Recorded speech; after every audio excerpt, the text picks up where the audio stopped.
Welcome, Mr. Chris. Thank you very much indeed for having me. I mean, it's a pleasure to be with you. I'm going to ask you about the 88 uprising that you encounter in person. So my first question is, how do you feel now in this very times of the 35th anniversary? Well, obviously, it's a very sad occasion because in many ways, Myanmar has gone backwards. We're now in a situation where the military have come to power in an illegal coup. It's a failed coup. The people are suffering even more than they were. You've had over 3,000, nearly 4,000 people killed. The figure is probably much, much higher than that, but that's the number of confirmed people killed.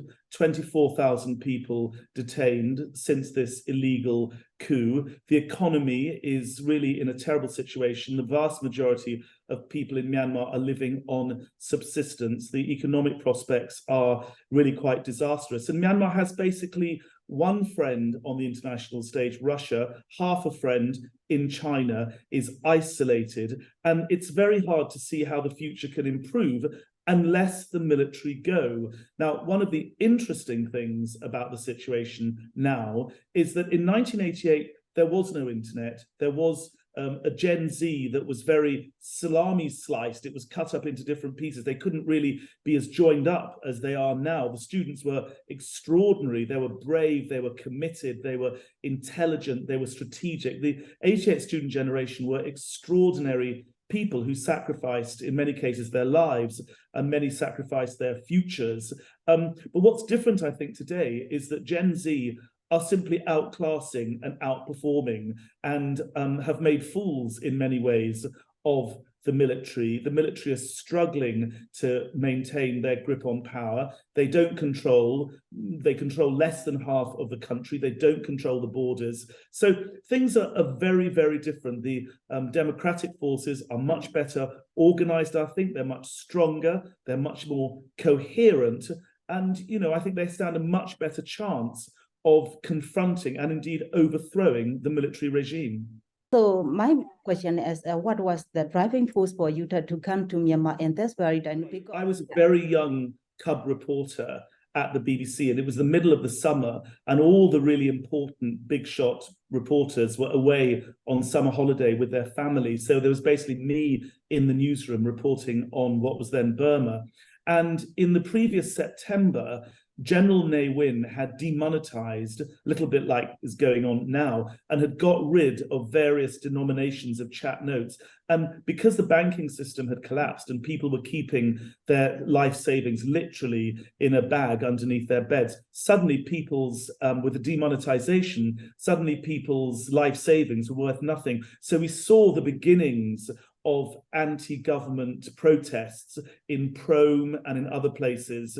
And then early in 1988, you had the so-called campus demonstrations, which were brutally put down by the Long Tane. It was absolutely terrible. And my editor, a man called Nick Nugent at the BBC, said, look, something is going to happen. Something has to explode in Myanmar. And then General Ne Win called a party congress in July 1988. So I went to the Myanmar embassy in London pretending to be a tourist, and I got myself a tourist visa, and I went underground to the Strand Hotel, which in those days wasn't a big fancy five-star hotel. It was, it was a real sort of, it was a backpacker's sort of pit. And the night I got there, Ne Win got up on television. He resigned. He said there'd be multi-party politics, a pluralist economy, and the revolution started. So that's how I found myself in Myanmar. My very wise editors knew something was going on, sent me underground, and they were right. So how did you struggle as a journalist under the political unrest and character situation? Well, you mean in 1988, or do you mean now? Yeah. In 1988, yeah. So in 1988, it was extraordinary because I came back one day to my room after literally being in the country for 24 hours, and the students had managed to get someone in the hotel who was sympathetic to the student movement to leave a note under my pillow saying, be outside the hotel. We are the students. We want to talk to you.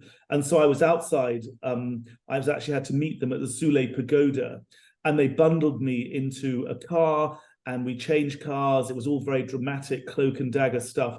And they took me to a basement, to a dark apartment, and they gave me an interview, and they started telling me about what was going on, about the military repression.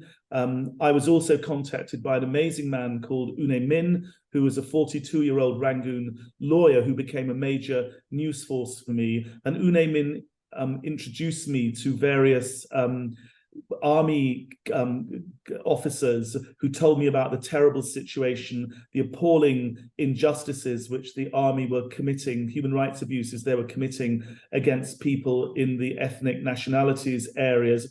Naaman also introduced me to a banker who told me about the terrible things going on. And the military officers told me about the unhappiness within the army. And it was very clear that the army was extremely unhappy. So once it got out that there was a BBC reporter in Yangon, suddenly people wanted to talk to me. And my editor said, listen, report on the record. So I was reporting maybe 20, 30 reports a day from Yangon, interviewing people, interviewing students, interviewing people in the democratic underground. And then after a week or so, the army, basically, I was thrown out of the country, and I'd come from Dhaka, from Bangladesh. And so I was put on a plane and I went back to Bangladesh. But Une Min contacted me there and said, listen, all the journalists are on strike. There was a general strike then, but they're all reporting to me. So lots of journalists were sending news to Une Min. I found a wonderful Arakanese translator in Myanmar because I didn't speak Burmese.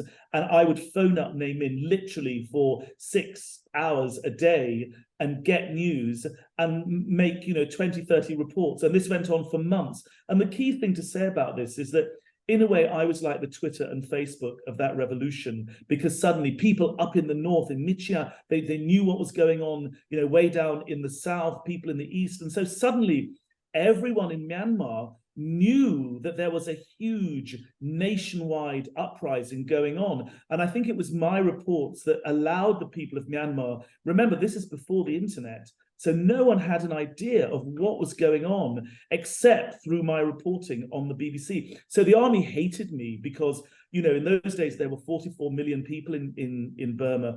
And literally, in the mornings and in the evenings, when my reports were going out in Myanmar, people were literally just turning on their radios and the whole country would sort of come to a stop. And my reports were broadcast to people. And I think that's something which the army has never forgiven me for, that I got news about the Burmese people to the Burmese people themselves. And that really, I think people, it fueled the revolution, because it wasn't my reporting that did it. It was the bravery of the people of Myanmar who were able to understand suddenly what was going on across the country and the strength of feeling across the country. And I think once that knowledge was publicly available across the country, it really was hugely empowering for this nation, which was, been kept in the dark by the army for so long. Suddenly there was a good source of news. And that proved incredibly transformative in terms of the revolution. This went on, I was reporting for month after month. But then in September, the army cracked down, September 1988, they killed, we don't know how many people they killed. There are people who still have no idea where their relatives are buried, but thousands of people. And then, there was a coup, and effectively Burma was put in the deep freeze, for 20, more than 20 years, until the elections, till the elections, in the by-elections in 2012, you had the 2010 elections, which the NLD boycotted, but then you got the reforms and you got the NLD taking part in the 2015 elections. So basically, from my reporting in 1988, really until 2012, Myanmar was in the deep freeze. Even people within the country had absolutely no idea what was going on. You forgot the name, Dr. Santapyu. You worked together with in Dhaka. Yes, Yeah. He was an amazing man. Sadly, he died of cancer. But he was actually an Arakanese or a Rohingya man who he went to the Dhaka Press Club and just said, who is this guy, Chris Gunness? I want to meet him. But I was literally I never left the hotel. I was in the Sheraton Hotel for 3 months, and I never once left the hotel, because I spent all of my time either on the phone to Une Min, with Potijab, we were sorry, with Santapi, we were actually broadcasting. We were talking to Naaman all the time on the phone. And you know, the lesson I think is that, you know, information really liberates people. If people know what's going on, it makes a massive difference. And I think that's one of the differences between today and then. Gen Z are on the internet, they're posting things on the internet. You know, you can live stream a massacre, you can live stream the aftermath of a massacre. So I think that, you know, it's much more coherent now, it's much better organized now. And I think, again, it's something which wasn't the case in 1988. People then didn't have any real contact with the outside world. Now, you know, I get text messages and I get emails and things from people, you know, in real time, all the time. So yeah, it's quite different from 1988, thank goodness. And one feels, although things are absolutely terrible in Myanmar, I feel much more optimistic about what might happen compared with what was going on in 1988. Let's go to your projects and let me know when did you start that MAP project and what is the main reason of it? So the Myanmar Accountability Project, which we call MAP, began in response to the attempted coup in 2021, when, you know, we sort of knew something was going to happen because the army had been saying the elections were fraudulent, you know, we don't accept the results, blah, blah. And so we sort of knew something was going to happen, although it was, you know, horrendous what happened, the arrest of all the democratically elected leaders. Suddenly, people were thinking, what can we do? You know, development, humanitarian work, justice, you know, what didn't exist was an organization that was going to bring the generals and the army to account for committing crimes and atrocity crimes against the people of Myanmar. So I sat down with a group of lawyers in London and asked the question, what can we do? And there's an amazing thing called universal jurisdiction. And universal jurisdiction is a concept in international law that says that it doesn't matter where a crime was committed, it doesn't matter who the victim of the crime is, it doesn't matter who the perpetrator of the crime is, there is a universal obligation on countries in the world to bring the perpetrators to justice. And it's on that basis, it's called universal jurisdiction, that I set up the Myanmar Accountability Project. We have cases all around the world, but we are concentrating on ASEAN. So I'm working with lawyers in Malaysia, in the Philippines. We had a case recently in Jakarta, in Indonesia. I'm also talking to lawyers in Timor-Leste, which isn't yet a member of ASEAN, but it may become a member of ASEAN. And I've also been talking to lawyers in Singapore. The idea is that we are bringing cases in those jurisdictions against the junta. It means, most importantly, that they can be held to account, but it also means that there's no safe haven for them, that if they go to places like Indonesia and Malaysia, there is a chance that they could be apprehended, they could be arrested and put on trial. It's called the concept of no safe haven. So apart from actual justice for the people against whom crimes are committed, there is this idea that they can't, you know, they can't run, they can't hide, that they can't sleep well in their beds because the hand of the law is hovering over them and their families. And that's something which, you know, I am determined that we are continuing to work on that, because justice and accountability is an extremely important part of a peaceful future Myanmar. There won't be peace and stability and prosperity in Myanmar if there are war criminals running the country. So the work that we're doing, I hope, will contribute down the line to a peaceful and stable Myanmar.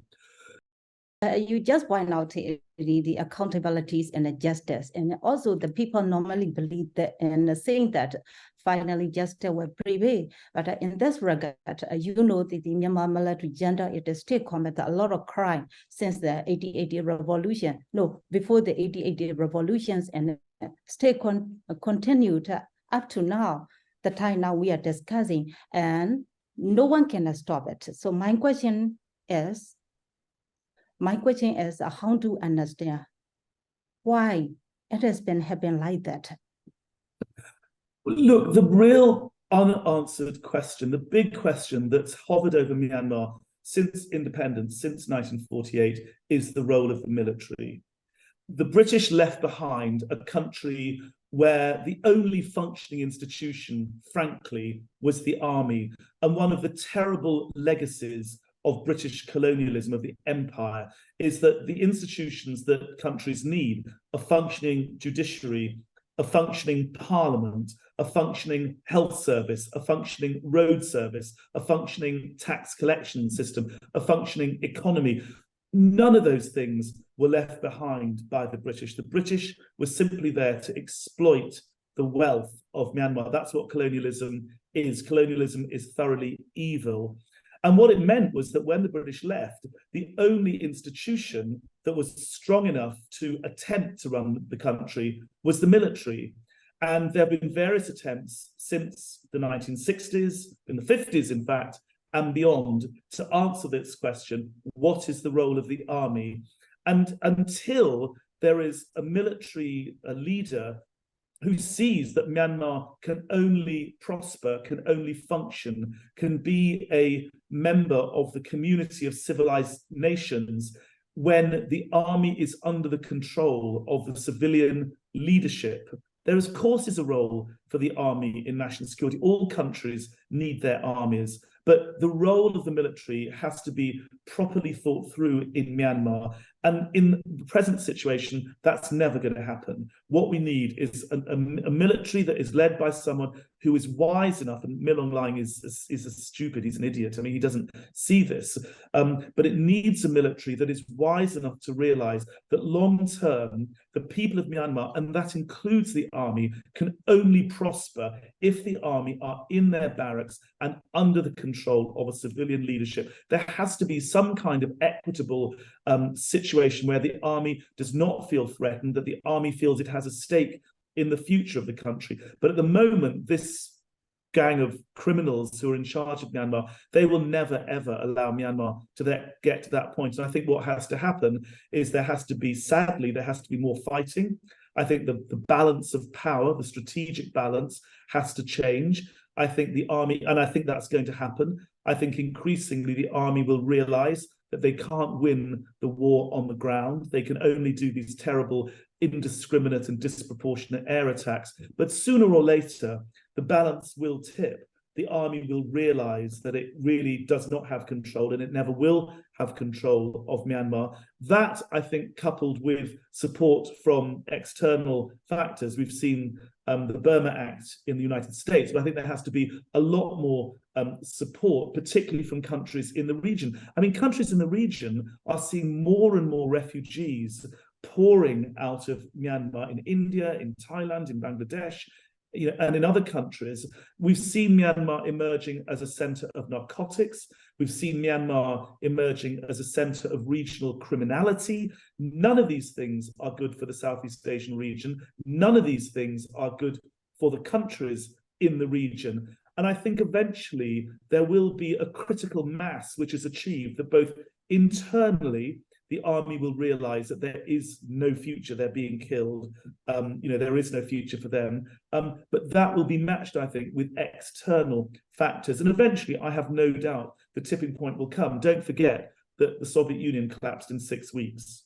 So the people of Myanmar need to hold on to that. It won't take long for Myanmar to collapse. The only question is, when does that collapse come? Also, I just want to know, you are trying to sue the military general in Jakarta and also the Philippines. So how is the situation? Well, we have a war crimes case that's coming up. I can't say too much about it in the Philippines. We have a case which we're going to be putting to the Indonesian Human Rights Commission in Jakarta. And we have a case which we hope to be able to bring, I can't say too much about it, but perhaps in Malaysia. So we are going to be naming specific individuals and accusing them of specific crimes. We have victims who've been the victims of very specific crimes. So, we have very good evidence. We know exactly who did it.